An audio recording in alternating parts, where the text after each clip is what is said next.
मी doctor Vasudev Bhagat आपणासमोर प्रस्तुत करीत आहे पांडुरंग भास्कर शास्त्री पालये यांचे आंबेडकरी चळवळीतील महत्त्व। तर जाणून घेऊया कोण होते हे पांडुरंग भास्कर शास्त्री पालये, किंवा कसा आला त्यांचा आंबेडकरी चळवळीशी संबंध, किंवा कोणत्या प्रकारे सहभागी झाले ते आंबेडकरी चळवळीमध्ये। बदलापूर येथील तरुण भिक्षुक म्हणजेच पांडुरंग भास्कर शास्त्री पालये हे होते। ब्राह्मण समाजातील पांडुरंग भास्कर शास्त्री पालये यांचा जोशी उपाध्यायपणाचा व्यवसाय होता। जोशी उपाध्याय याशी संबंधित बदलापूर परिसरामध्ये त्यांचे एकूण 10 ते 12 गावे त्यांच्याकडे होते। तसेच त्यांनी हिंदू धर्मशास्त्राचा अतिशय सखोलपणे 12 वर्ष अभ्यास केलेला होता। म्हणूनच मग ते अनेक धर्म परिषदामध्ये, धार्मिक वादविवादामध्ये त्यांनी भाग घेतलेला होता। 9 डिसेंबर ते 11 डिसेंबर 1927 ला विदर्भातील अकोला येथे महाराष्ट्र पातळीवर अखिल ब्राह्मण परिषद आयोजित करण्यात आली होती। या परिषदेमध्ये संपूर्ण महाराष्ट्रामधून एकूण 50 विद्वान ब्राह्मण उपस्थित होते। या 50ही विद्वान ब्राह्मणांची ब्राह्मण समाजातर्फे नियुक्ती करण्यात आली होती आणि या 50 ब्राह्मणांमध्ये पांडुरंग शास्त्री यांची नियुक्ती करण्यात आली होती। त्या परिषदेमध्ये त्यांनी अतिशय चिकित्सक पद्धतीने भाग घेतलेला होता। तसेच त्यांनी डॉक्टर बाबासाहेब आंबेडकरांना महाड चौदार तळ्याच्या सत्याग्रहामध्ये दाखल करण्यात आलेल्या केसेसमध्ये त्यांनी साक्षी सुद्धा दिलेली होती। म्हणजेच पांडुरंग शास्त्री हे हिंदू धर्मातील विद्वान होते। तसेच त्यांना अस्पृश्यते संबंधीचा त्यांचा मानवतावादी दृष्टिकोन होता। म्हणजेच ते अस्पृश्यता मानत नव्हते किंवा ते नष्ट झाली पाहिजे या संबंधी त्यांचा प्रयत्न होता। तसेच छत्रपती शिवाजी महाराजांचा विचार समाजामध्ये रुजविण्यासाठी ते सदैव प्रयत्नरत होते। अशा प्रकारचा परिचय असलेले पांडुरंग भास्कर शास्त्री पालये यांच्या बदलापूर या शहरामध्ये 1927 च्या दरम्यान हिंदू आणि मुस्लिम या 2 समाजामध्ये तणाव निर्माण झाला। त्या तणावाचे रूपांतर अगदी दंगल होण्याच्या भीतीमध्ये निर्माण झाले। मग त्यावर उपाय म्हणून पांडुरंग शास्त्री यांनी बदलापूर शहरामध्ये सर्व जाती धर्माच्या लोकांची बैठक बोलावली आणि त्या बैठकीमध्ये संपूर्ण हिंदू धर्मातील सर्व जाती बांधवांकडून या हिंदू मुस्लिमांमधील विवादावर एक प्रकारचा उपाय म्हणून शिवजयंती उत्सव साजरा करण्याचा त्यांनी प्रस्ताव मांडला। आणि मग या शिवजयंती उत्सवामध्ये विशेष वक्त्याचे भाषण, तसेच कीर्तन आणि शिवाजी महाराजांच्या पालखीचे आयोजन करण्यात येईल असे ठरविण्यात आले। आणि मग या कार्यक्रमाचे अध्यक्ष तथा प्रमुख वक्ता म्हणून कोणाला बोलवावे या संबंधी सविस्तर चर्चा, वादविवाद झाला। या प्रसंगी पांडुरंग शास्त्री पालये यांनी असा प्रस्ताव मांडला की बहिष्कृत समाजाचे मुंबईतील नेते डॉक्टर बाबासाहेब आंबेडकर यांना शिवजयंती उत्सवामध्ये प्रमुख वक्ते आणि कार्यक्रमाचे अध्यक्ष म्हणून बोलविण्यात यावे। परंतु त्या संबंधी अतिशय वादविवाद झाला। त्यांनाच का बोलविण्यात यावे या संबंधी पालये शास्त्री यांना प्रश्न विचारण्यात आले। तेव्हा त्यांनी नमूद केले की डॉक्टर बाबासाहेब आंबेडकर हे विदेशातून उच्च शिक्षण घेऊन आलेले आणि केवळ त्यांच्या समाजापुरते कार्य करणारे नसून मुंबईमधील कामगारांसाठी लढा देणारे, कोकण प्रदेशातील शेतकऱ्यांसाठी, शेतमजुरांच्या हितासाठी लढणारे सेवाभावी व्यक्ती आहेत. अशा प्रकारे त्यांचा परिचय देऊन त्यांनाच बोलविण्यात यावे यासंबंधी त्या सभेतील सर्व लोकांची एकमताने संमती मिळवली. या संबंधीच माहिती लिखाण करताना धनंजय कीर नमूद करतात की डॉक्टर आंबेडकरांनाच या प्रसंगी बोलविण्यात आले पाहिजे. या संबंधीचा समन्वय थोर मनाचे आणि हिंदू धर्मातील विद्वान असलेले पांडुरंग शास्त्री पालये यांनी अतिशय कुशलतेने आणि धैर्याने या सभेमध्ये बाबासाहेबांनाच बोलविण्यात यावे या संबंधीचा समन्वय साधला.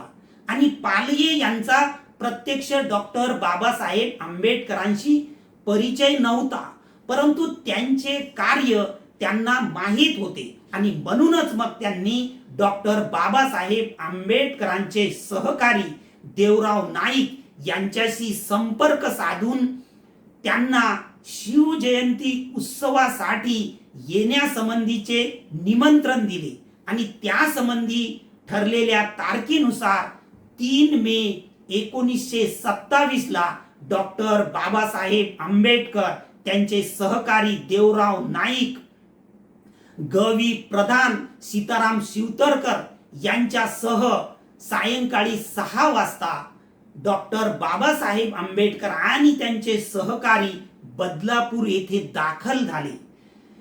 त्यांच्या सहकार्यानिशी पांडुरंग शास्त्री पालये यांच्याकडे चहा पाणी घेऊन कार्यक्रमाला सुरुवात झाली.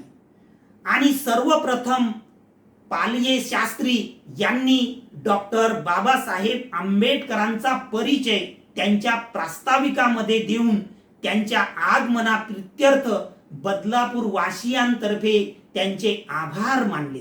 आणि लगेचच डॉक्टर बाबासाहेब आंबेडकरांनी शिवजयंती संबंधी विचार मांडताना नमूद केले की आपल्या लोकोत्तर गुणांनी छत्रपती शिवाजी महाराजांनी अतिशय परिश्रमाने आणि विभिन्न जातीतील मावळ्यांना संघटित करून त्यांच्यामध्ये समन्वय साधून हिंदवी स्वराज्याची स्थापना केली आणि संपूर्ण समाजातील तत्कालीन लोकांचे ते चाहते बनले.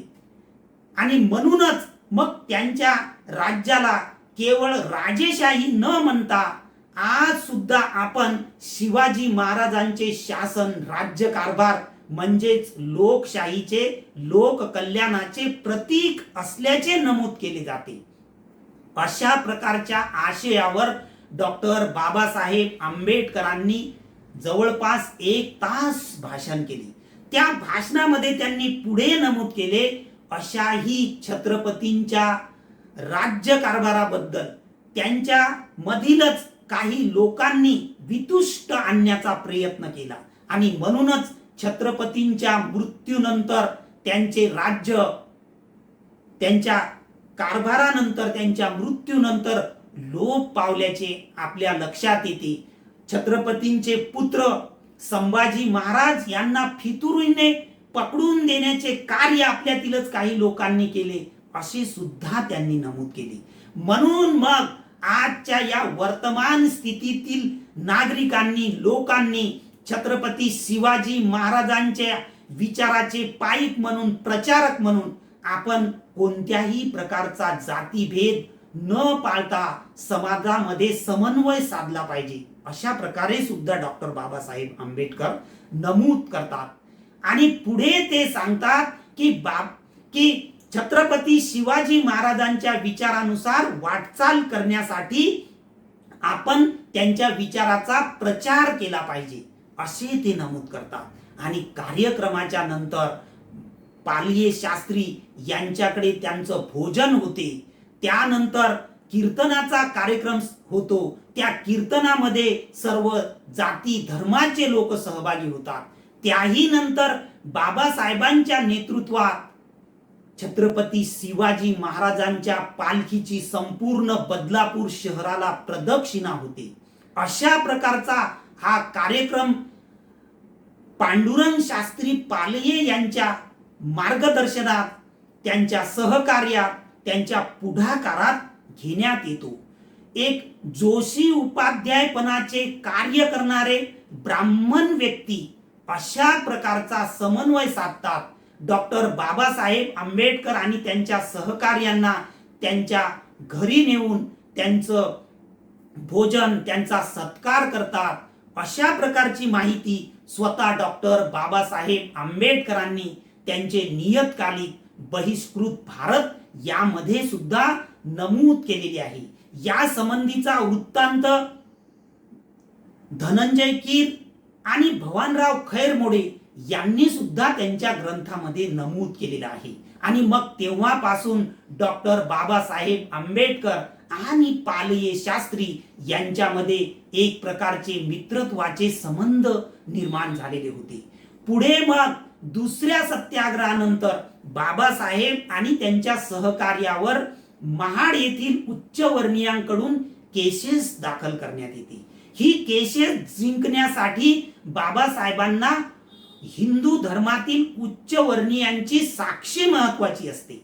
त्यासाठी बाबासाहेब पांडुरंग शास्त्री पालये यांना विनंती करतात की तुम्ही आमच्या वतीने कोर्टामध्ये साक्षी द्यावी, अशी विनंती ते करतात. लगेचच पांडुरंग शास्त्री पालये बाबासाहेबांना संमती देतात आणि केस जिंकण्यासाठी योग्य ते सहकार्य करण्याचे आश्वासन देतात. त्याचबरोबर आपण अन्य उच्चवर्णीय बांधवांचे सुद्धा या केसेससाठी सहकार्य घ्यावे असे सूचित करतात. आणि पांडुरंग शास्त्री यांची लिखित स्वरूपाची साक्षी बाबासाहेबांचे वकील मार्तंड शास्त्री वैद्य यांच्या मार्फत 30 जानेवारी 1928 ला महाडच्या कोर्टामध्ये दाखल करण्यात येते. आणि त्या साक्षीमध्ये भास्कर शास्त्री नमूद करतात की अस्पृश्यता पालन करणे हे मानवतेच्या विरुद्ध आहे आणि कोणत्याही जातीतील व्यक्तींनी पाण्याला स्पर्श केला म्हणजेच हिंदू धर्मशास्त्रानुसार ते पाणी विटाळते किंवा ते बाटते हे चुकीचे आहे. अशा प्रकारे त्यांनी धर्मशास्त्रातील अनेक माहितींच्या आधारे त्यांच्या या साक्षीमध्ये नमूद केलेले होते. याशिवाय डॉक्टर बाबासाहेब आंबेडकर आणि पांडुरंग शास्त्री पालये यांचा संबंध पुढील कालावधीमध्ये सुद्धा होता.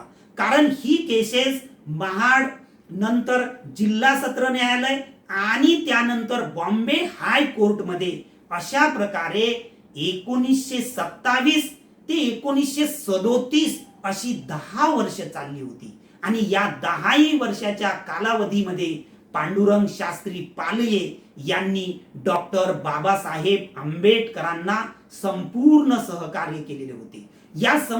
या केसेस संबंधीचा संपूर्ण वृत्तांत, पालये शास्त्री यांची साक्षी, या संबंधीचा सविस्तर अहवाल डॉक्टर यशवंत चावरे माजी न्यायाधीश यांनी लिहिलेल्या ग्रंथामध्ये सुद्धा नमूद आहे. अशा प्रकारे ब्राह्मण समाजातील आणि जोशी उपाध्याय हा व्यवसाय असलेले म्हणजेच भिक्षुकी असलेले पांडुरंग शास्त्री पालये यांनी डॉक्टर बाबासाहेब आंबेडकरांना अतिशय महत्वपूर्ण सहकार्य केलेले होते. आणि त्यांच्या सहकार्याचा हेतू डॉक्टर बाबासाहेब आंबेडकरांची जाती निरपेक्ष मानवतावादी सेवा, त्यांची विद्वत्ता तसेच बाबासाहेबांच्या कार्यावरील विश्वास या आधारे त्यांनी केलेला होता. अशाच प्रकारच्या अनेक माहिती बाबासाहेबांच्या कार्याबद्दल आणि उच्चवर्णीय समाजातील लोकांच्या कार्याबद्दलची माहिती अनेक विभिन्न व्हिडिओ मधून आपल्या समोर मांडण्याचा मी प्रयत्न करणार आहे. म्हणून आतापर्यंत आपण हे चॅनल सबस्क्राइब केलं नसेल तर निश्चितपणे सबस्क्राईब करावे. आणि हीच आपणास विनंती करतो आणि आपली रजा घेतो. धन्यवाद.